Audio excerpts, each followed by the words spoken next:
Oh shit, he's got the mask on. Look at each other. What the fuck does this mean? He's never worn a mask before. 20 years he's been playing this fucking character.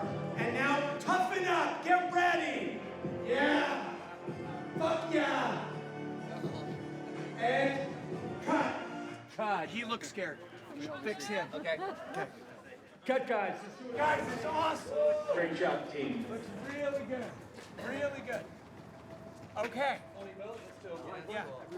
I like how Sean operates on a set. He and I are the same, and that, like, I don't care whose idea it is. Let's make this the best thing we could possibly do.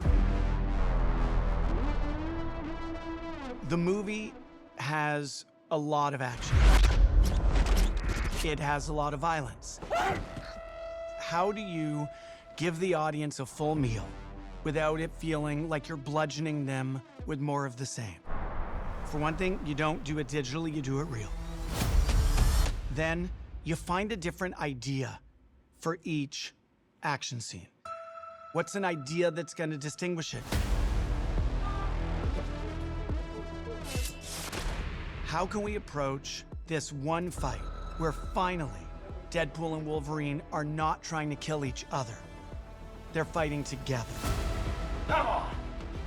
How can we tell that story in a way that is emotionally satisfying, but also visually and conceptually different than everything that came before it?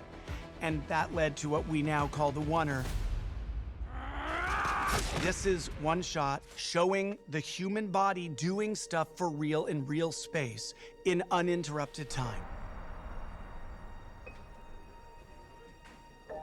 From the outside? Yeah, from George.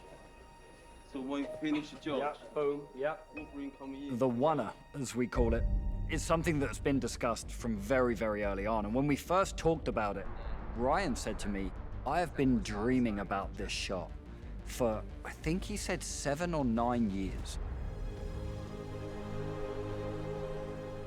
I saw the storyboards, and the storyboards were incredible.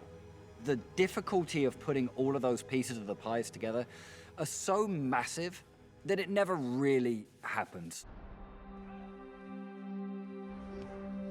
This was something we worked on for a year, figuring out how the hell do we do that? And this was literally over 100 people coming together to figure out this very basic idea and how do we deliver on the promise of that idea, and hopefully we pulled it off. It's all done in what we call a motion control shot. It's all one continuous action.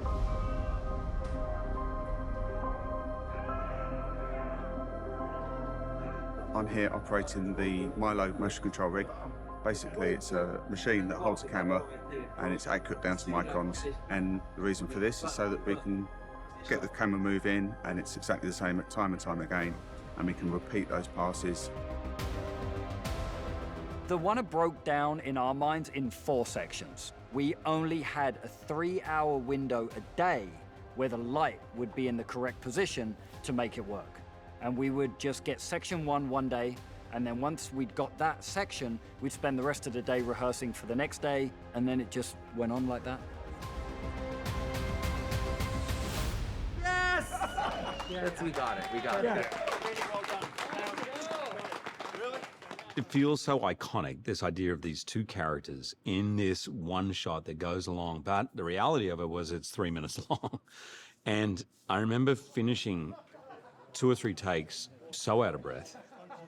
That's never happened to me before. So yeah, we sweated. Life is a mystery. Everyone must stand alone. I hear you call my name, and it feels Holy shit! You save the good stuff for special occasions? Killing mostly. Who would ever have thought in this version, in this conversation of music, that Madonna, Like a Prayer, would be in one of the biggest Oner action sequences in Deadpool history? But that's what Deadpool's so good at. Unbelievable. It's like the fourth wall breaks and the music they set up in the original totally unearthed its own tone. Ryan had had this idea of Like a Prayer in his mind for I think like 6 years. And so we always knew from the earliest meetings that this oneer, it was going to be Like a Prayer by Madonna, and now it is. Show us your natural speed. It was one of my favorite. That's one of my favorite moments in the movie because it's just a great planned payoff, and it pays off even more if you watch the movie a second time. One guy starts, and then a couple more join, and then another one, and I think. It was so much pre-planning and choreography and timing, and it's been a long journey, but it was a very grounded kind of love letter to Deadpool. Finding that balance, I think Sean has done brilliantly. Working with so many different stunt performers, doing choreography, having the camera there, and trying to do a shot that I'd never done before.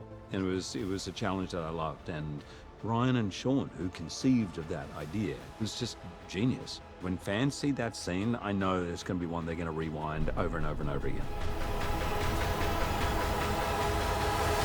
Are you ready? I get to kill 100 yous? Fuck yeah, I'm ready.